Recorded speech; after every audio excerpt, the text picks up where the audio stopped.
This video describes pathology to the lateral elbow, specifically at the common extensor tendon.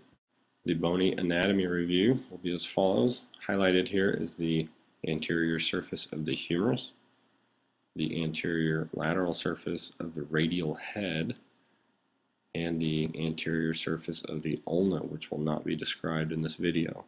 Highlighted in blue is the common extensor tendon insertion to the lateral epicondyle, and in green is the radial head. Over the radial neck would be the supinator muscle. Over the supinator muscle would be the common extensor tendon, and then over the common extensor tendon would be the brachioradialis. In this clip, the proposition is as shown on the screen. This image shows a normal common extensor tendon insertion to the lateral epicondyle, which is highlighted here, followed by the highlighted lateral aspect of the radial head, highlighted here, followed by the common extensor tendon, which is highlighted here.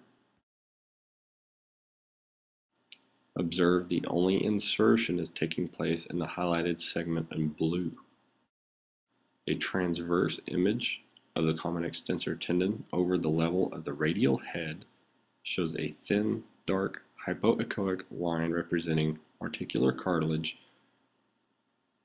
Superficial to that would be the common extensor tendon.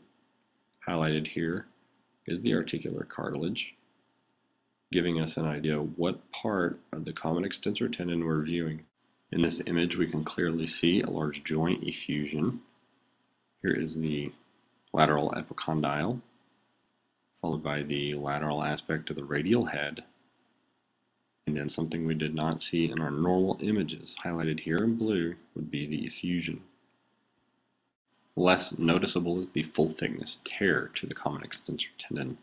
Upon compression, the brachioradialis muscle herniates into the void that is created by the full thickness tear.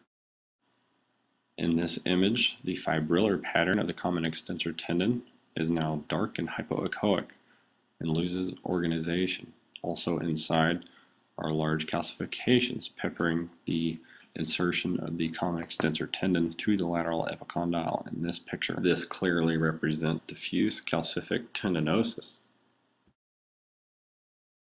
The next image shows a large full thickness tear of the common extensor tendon to the lateral epicondyle. Here we also see a bony irregularity, such as an osteophyte or loose body.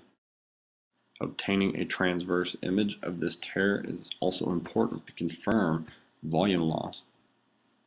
Highlighted here is the lateral epicondyle. Using this hyperechoic bony osteophyte as a landmark, we turn the probe from long axis to transverse, also indicating a full thickness tear.